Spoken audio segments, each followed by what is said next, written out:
بسم الله الرحمن الرحيم. تبارك الذي بيده الملك وهو على كل شيء قدير. الذي خلق الموت والحياة ليبلوكم أيكم أحسن عملا وهو العزيز الغفور. الذي خلق 7 سماوات طباقا ما ترى في خلق الرحمن من تفاوت فارجع البصر هل ترى من فطور ثم ارجع البصر كرتين ينقلب إليك البصر خاسئا وهو حسير. ولقد زينا السماء الدنيا بمصابيح وجعلناها رجوما للشياطين واعتدنا لهم عذاب السعير. وللذين كفروا بربهم عذاب جهنم وبئس المصير. إذا ألقوا فيها سمعوا لها شهيقا وهي تفور تكاد تميز من الغيظ كلما ألقي فيها فوج سألهم خزنتها ألم يأتكم نذير قالوا بلى قد جاءنا نذير فكذبنا وقلنا ما نزل الله من شيء إن أنتم إلا في ضلال كبير. وقالوا لو كنا نسمع أو نعقل ما كنا في أصحاب السعير. فاعترفوا بذنبهم فسحقا لأصحاب السعير. إن الذين يخشون ربهم بالغيب لهم مغفرة وأجر كبير. وأسروا قولكم أو اجهروا به إنه عليم بذات الصدور. لا يعلم من خلق وهو اللطيف الخبير.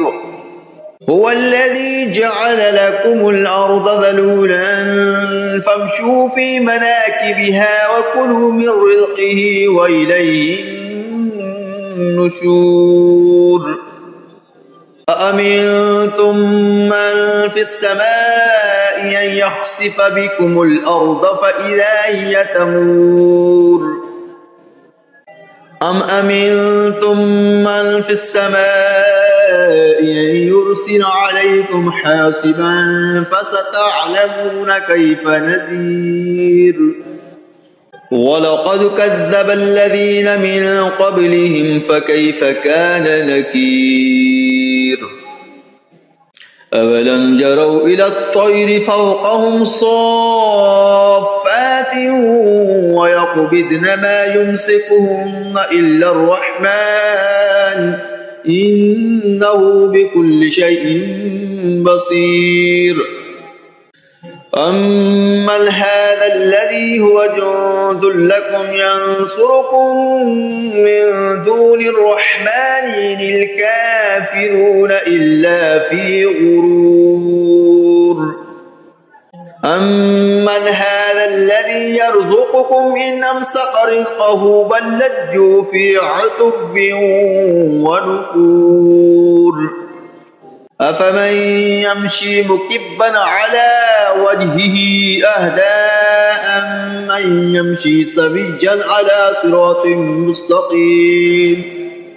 قل هو الذي أنشأكم وجعل لكم السمع والأبصار والأفئدة قليلا ما تشكرون. قل هو الذي ذرأكم في الأرض وإليه تحشرون. ويقولون متى هذا الوعد إن كنتم صادقين. قل إنما العلم عند الله وإنما أنا نذير مبين. فلما رأوه زلفة سيئت وجوه الذين كفروا وقيل هذا الذي كنتم به تدعون قل أرأيتم إن أهلكني الله ومن معي ورحمنا فمن يجير الكافرين من عذاب أليم قل هو الرحمن آمنا به وعليه توكلنا فستعلمون من هو في ضلال مبين قل أرأيتم إن أصبح ماؤكم غورا فمن يأتيكم بماء